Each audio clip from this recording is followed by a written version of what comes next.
Bon, bah du coup, bonjour René. Bonjour. Donc là, tu nous accueilles chez toi, Ouais, dans ton effectivement, atelier. dans l'atelier de peinture.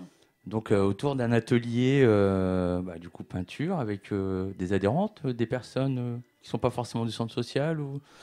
Ah bah, j'accueille de 5 ans à 86 ans, j'accueille des personnes ici.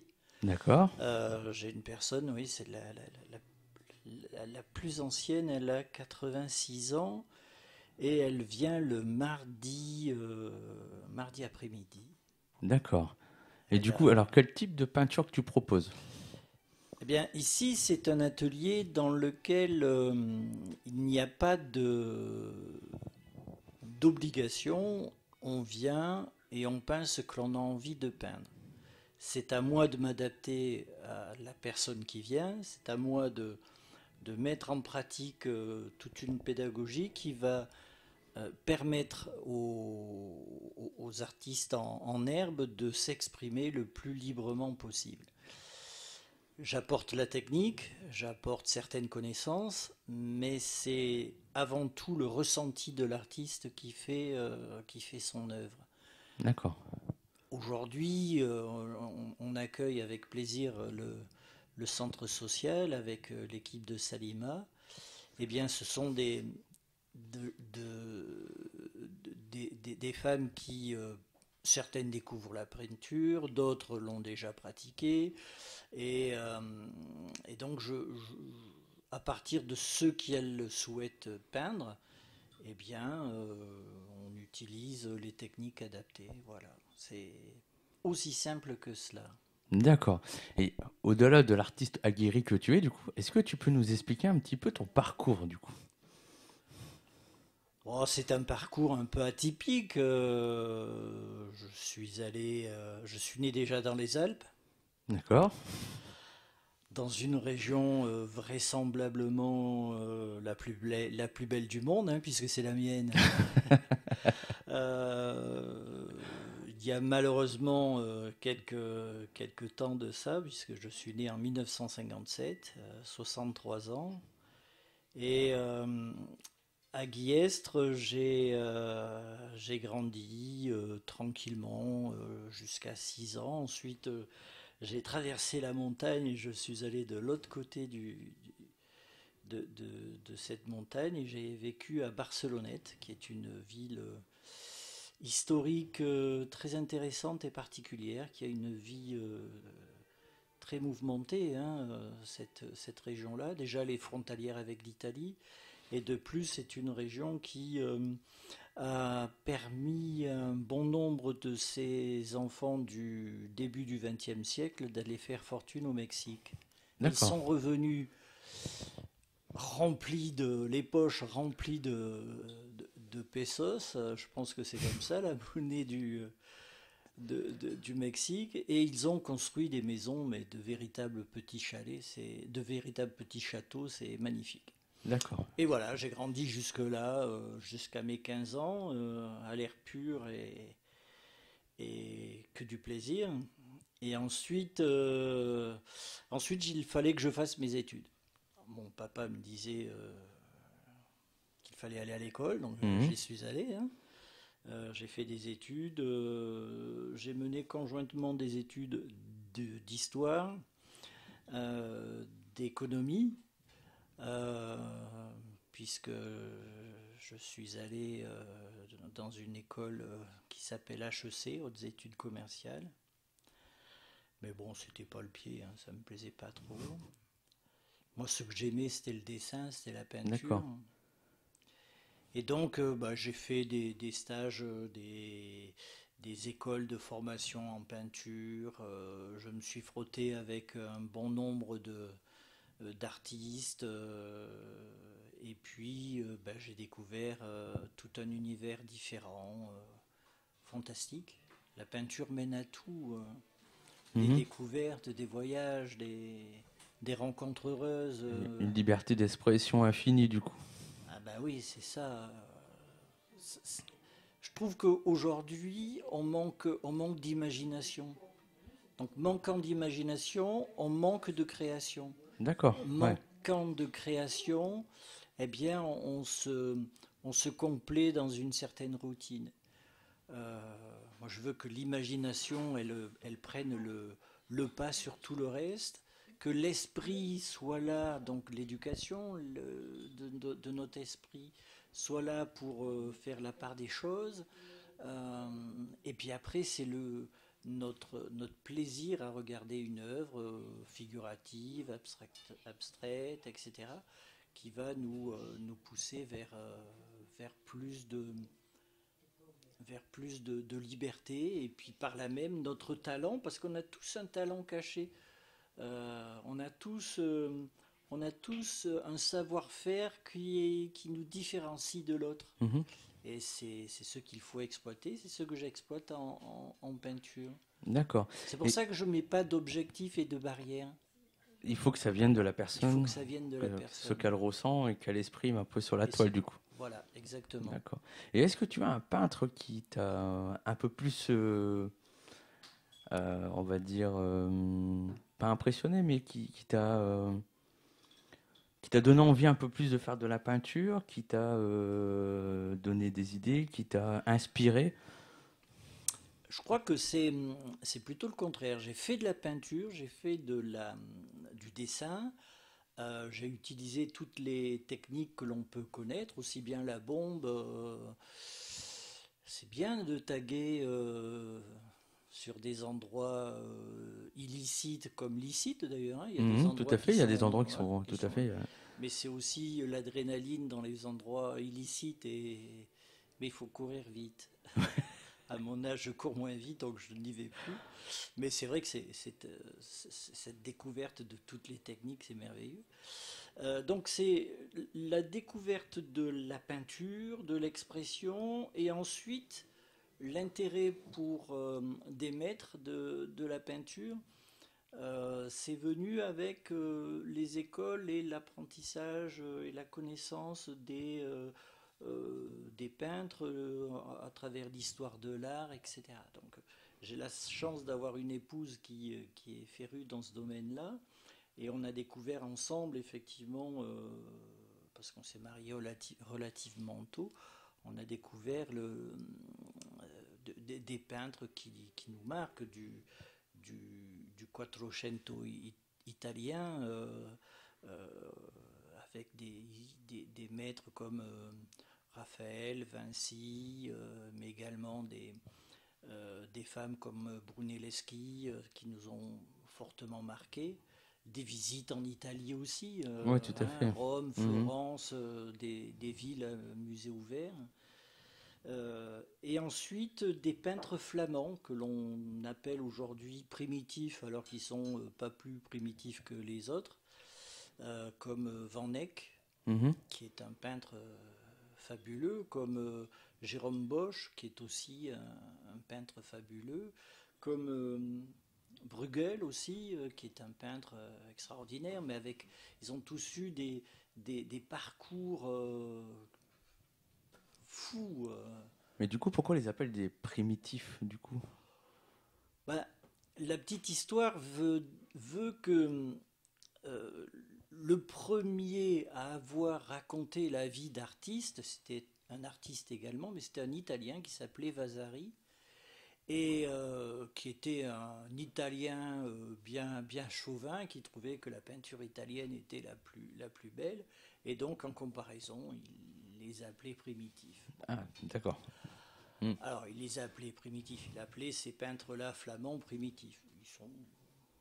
Moi, j'aimerais bien être primitif comme eux, hein, parce que c'est des peintures qui sont fantastiques. Oui, fantastiques. Tout à fait. Mhm. C'est c'est pas le même registre, c'est pas la même, comment dire, les mêmes orientations. Les peintres italiens du Quattrocento italien peignaient beaucoup d'œuvres magistrales, soit mythologiques, soit religieuses, alors que les peintres flamands, eux, peignaient plus, certes, ils peignaient des œuvres religieuses, mais ils peignaient aussi la vie de tous les jours, et c'est ce qui était intéressant. Et par exemple, Jérôme Bosch, lui, peignait euh, il avait un monde imaginaire, mais c'était fabuleux. On a vu des tableaux de ce peintre-là avec un bonhomme qui court avec une tête de poisson, Mm. enfin, des scènes de tous les jours ou des scènes fantastiques comme ça, c'est fabuleux, quoi. Et du coup, au niveau des tableaux, de la peinture que tu fais, est-ce que tu as une prédilection dans les formes, dans les couleurs, est-ce que c'est plus des paysages ou tu mixes avec des personnages ou plus la vie courante ou... Alors, l'abstrait, bon, commençons par le figuratif. Le figuratif, je n'en fais que quand on me le commande. Alors du coup, le figuratif, qu'est-ce que c'est du coup? Alors, le figuratif, il faut que la peinture figurative représente quelque chose de vraiment de tous les jours. Ça peut être une voiture, ça peut être une pomme, ça peut être... mais il faut que l'on reconnaisse l'objet D'accord. obligatoirement. Alors ça peut être des scènes de vie, des portraits, etc., etc. Ça, c'est du figuratif. On reconnaît ce que l'on dessine, ce que l'on peint. Après, vous avez l'abstrait, et l'abstrait, c'est une peinture qui va plutôt faire parler notre ressenti, parce que de prime abord, on ne reconnaît pas ce que on peut dessiner. Mhm. Moi, je préfère honnêtement l'abstrait, parce que je peux m'évader. D'accord. Quand on me commande de faire une mémère avec son caniche, je ferai la mémère avec son caniche. Mais c'est pas là où je prendrai du plaisir. D'accord. Ouais, vraiment c'est le côté plus Alimentaire. imaginatif, partir où bon nous semble du coup. C'est Ouais. Et alors, par contre, il faut passer par du figuratif pour avancer vers de l'abstrait. Certains nous disent parfois quand on va dans des expos ou quand on expose des œuvres, oh ben là tu nous as fait un Picasso. Mhm. Picasso, il a peint pendant 60 ans. À 14 ans, c'était déjà un génie de la peinture. Il a gagné en Espagne des concours. C'était un maître du figuratif. Mais au début du siècle, il est arrivé en France, à Paris. Il a rencontré des peintres comme Cézanne, comme. Enfin,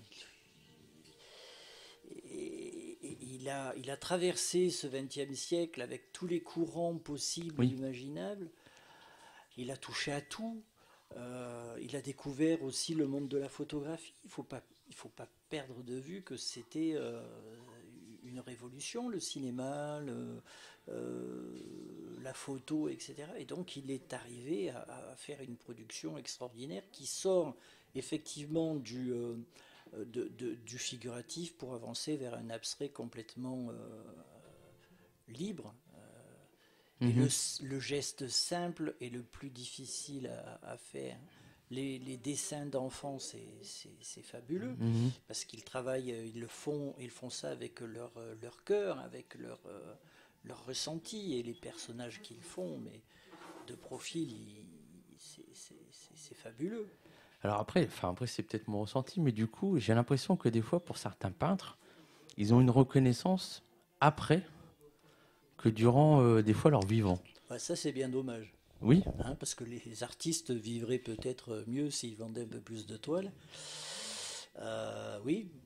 Après, le monde de la peinture, comme tous les mondes artistiques, c'est fait de rendez-vous, Mhm. c'est fait de rencontres. Hein, c'est Être là au bon moment, au bon être là au endroit. bon Hmm. moment, au bon endroit. Moi, dans ma vie, j'ai peint plus de 2000 tableaux. D'accord. J'ai gagné des prix, mais ça ne m'intéresse pas parce qu'encore une fois, la peinture, c'est pour moi. Et une fois que mon tableau est fait, je m'en détache assez facilement. Euh, C'est-à-dire que du coup, dès que tu l'as peint, il m'appartient plus. voilà, d'accord. J'ai des centaines de tableaux, soit dans ma tête, soit dans mes tripes. Et tant que je ne les ai pas produits, ils sont à moi, en Mhm. fait. Une fois que je les produis, ben, il y a déjà le regard de l'autre. Et là, ça commence à ne plus vraiment m'appartenir. Donc je me détache assez facilement de mes tableaux. D'accord. Euh, Sauf quelques-uns qui sont en collection privée à la maison, mais sinon je m'en détache assez facilement. D'accord. Alors il y avait une double question, abstrait, figuratif, etc. Puis mes couleurs. Oui, Alors je c'est vrai. préfère l'abstrait et je préfère le noir. Pourquoi du coup? Parce que le noir, pour moi, c'est un accroche-couleur. C'est selon la luminosité, selon l'ambiance, on y verra, euh, on y verra ce que l'on a envie, mais d'une manière très, très subjective. Et le noir, c'est quelque chose qui nous parle. Il a une mauvaise image en Europe, parce que c'est la couleur du deuil, de la mort, etc. C'est une couleur beaucoup plus gaie Dans dans notre d'autres culture, oui, cultures. tout à fait. Et le noir, Soulage est arrivé à le sublimer, son noir, hein, son outre noir, là, qui est superbe. Moi, je pense que si j'avais à vraiment choisir une teinte, le noir serait vraiment quelque Mais chose est-ce que du coup le noir est plus difficile à à travailler. travailler par rapport à d'autres couleurs qui peut être peut-être plus joyeuse ou plus liée au regard des personnes? Je veux dire, lambda comme moi qui... Bon, moi je regarde de l'art, mais j'ai peut-être pas forcément l'œil avisé. Et du coup, peut-être que un tableau coloré sera plus tape à l'œil que vraiment une suggestion dans le noir qui, pour une personne un peu plus aguerrie, sera l'apprécier d'autant plus. Ça, oui, c'est évident. Euh, mais il y a aussi un autre facteur, c'est quel est pour moi mon intérêt de la couleur. J'aime bien quelle couleur en fait. Mhm. C'est, Ça peut être du noir, ça peut être du rouge, ça peut être du vert, ça peut être aussi une question de circonstance. Moi, une petite anecdote, quand je viens peindre dans mon atelier que je suis tout seul, Mhm. déjà je mets des vêtements ou très peu de vêtements parce que je sais que je vais être peint de la tête aux pieds, parce que il faut que ça fuse, il faut que ça sorte. Donc ensuite je prends une toile et c'est seulement en ayant la toile devant mes yeux que je vais choisir la couleur, je vais choisir le couteau qui va bien ou le pinceau qui va bien et je projetterai ma couleur. Et bien souvent, la première couleur que je vais utiliser, ça va être le noir. C'est D'accord, celle qui m'attire le plus. d'accord. Et est-ce que tu as pensé du coup à passer dans l'enseignement, à inculquer à des jeunes qui veulent faire l'histoire de l'art ou même de la peinture? Non, parce que alors oui, j'en fais indirectement ici. Mhm.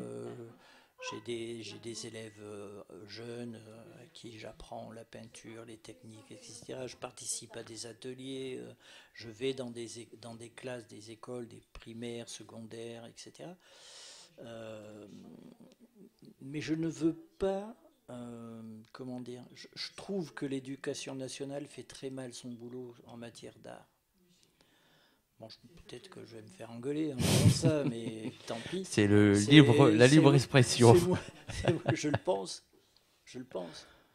Je pense qu'à travers l'art, on peut tout passer. On peut passer de la, on peut découvrir la musique, on peut découvrir sa personnalité, on peut découvrir une culture extraordinaire. Mhm.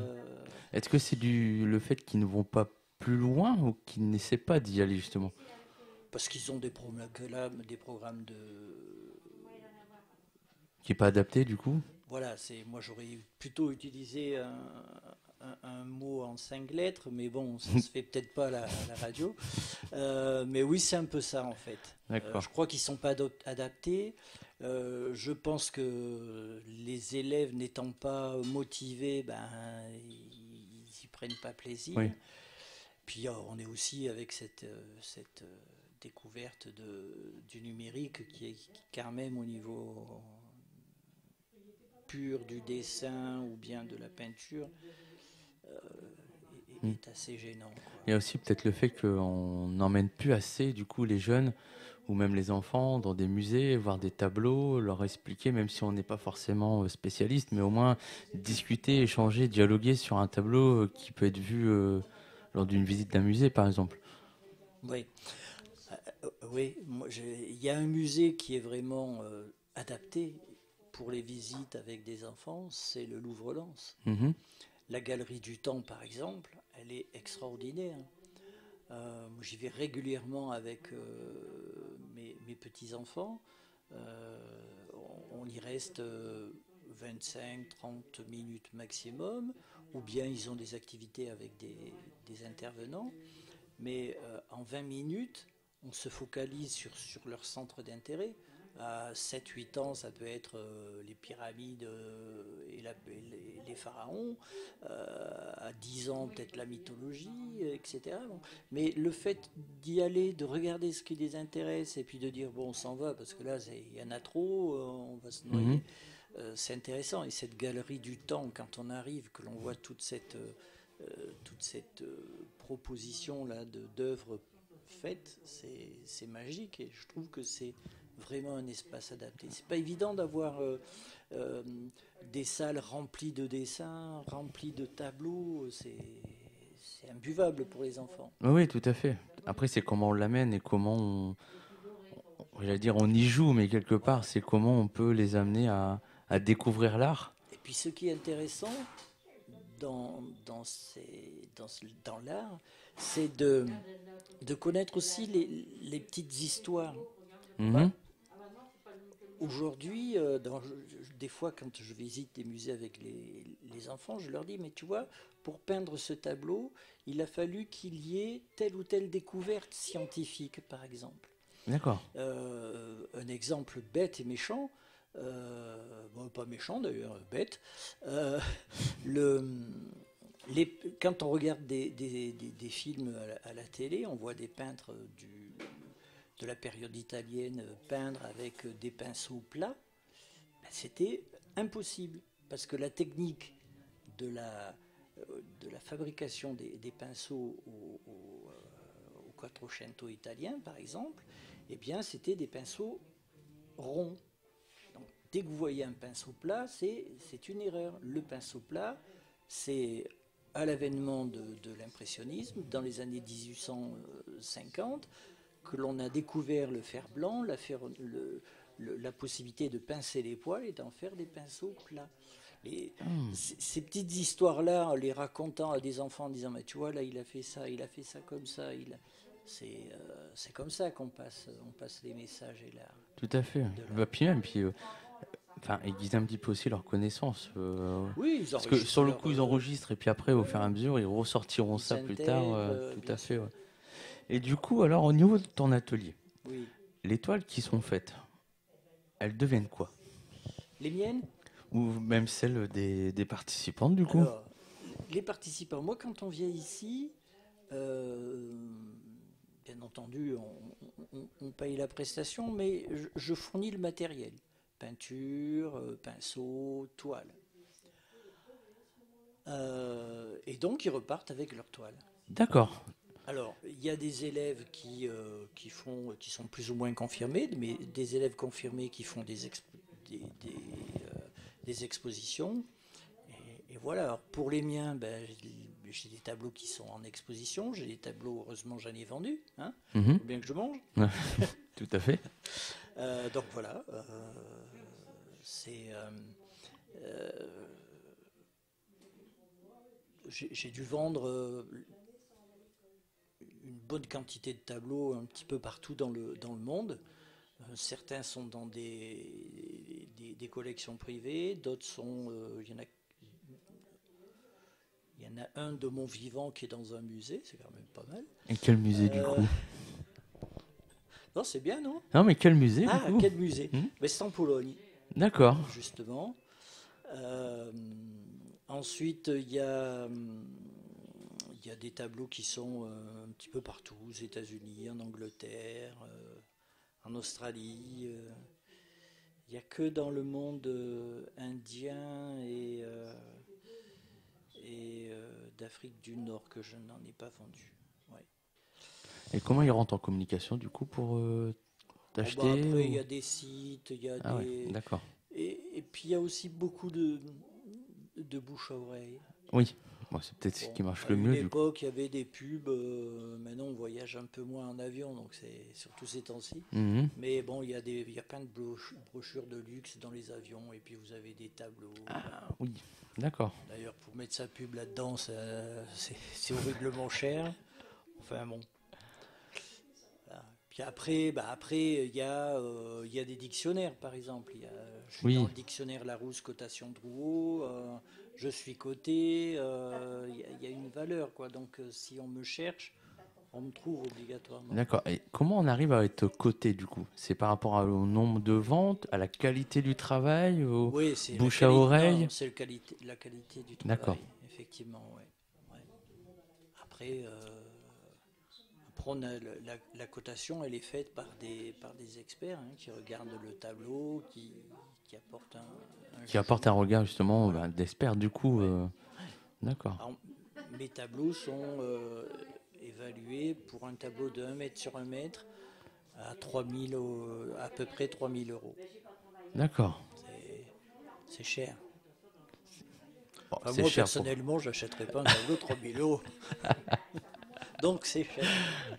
Oui, mais après, pour un collectionneur qui est féru Oui, de oui, cet art, ouais, pour lui, enfin, ouais, on sait très bien qu'il y a des collectionneurs qui n'hésitent pas à mettre le prix, ouais. notamment Mais des bon, collectionneurs privés. heureusement que j'en vends d'autres moins chers. Oui, bon. D'accord. Donc, du coup, et au maximum, tu as accueilli combien de personnes dans tes ateliers depuis le début que tu as commencé C'est à non pas calculable? Ah oui, oui, oui. Parce qu'il y a des périodes, par exemple, quand il y a des écoles qui viennent, que l'on travaille avec eux, etc., c'est énorme. Mhm. Mais avant Covid, bien entendu. Là, Oui, aujourd'hui, oui, c'est bon. limité. Mais on va dire qu'en 30 ans, une petite dizaine de mille. D'accord, c'est déjà pas mal. Oui, oui, c'est pas mal. Mais bon, c'est toute population confondue. C'est les écoles, les élèves de l'atelier. Voilà, bon, c'est intéressant. Mhm. Et tu as toujours été basé sur Austricourt, du coup. Non, Tu as voyagé. non, non, ouais, j'ai voyagé. Et en fait, on est arrivé à Austricourt par hasard. Ah, On était sur l'île. On, à force de mettre des tableaux sur des tableaux, ça faisait beaucoup de tableaux, on ne pouvait plus passer. Il fallait bien les avoir dans une petite maison sur l'îloise. Donc on a cherché une grande maison avec du terrain, un grand atelier, etc. Et puis on est arrivé ici par hasard. Alors la chance que... Enfin la chance. Oui, la chance, c'est une question de rencontre. J'ai rencontré le maire actuel, Bruno Ruzinec. Je suis allé le voir. À cette époque-là, il était adjoint à la culture. Je lui dis, ben, écoutez, bonjour, je m'appelle René Solaire, j'arrive, coucou, j'ai de la lumière. Voilà, moi je lui ai dit, je viens faire de la peinture. Je vais monter un atelier et puis je m'engage à en faire profiter le maximum de personnes. J'ai aucune prétention politique, j'ai aucune prétention autre que de faire de la peinture et de faire partager le plaisir de la peinture. Et puis voilà, et on est parti comme ça. Donc il m'a dit, bah, tu veux bien me faire une fresque? Enfin, vous voulez bien me faire une fresque? J'ai dit, bah oui, on a fait une fresque pour une école, l'école sur la place là, à côté de Salon-Roux, l'école maternelle. oui. Mhm. Ensuite, voilà, on a travaillé comme ça, et puis c'est bien, Puis de quoi. fil en aiguille, du coup. Et de fil en aiguille, voilà. Et je travaille aussi avec un plaisir non dissimulé avec la ruche, avec le centre social. Mhm. C'est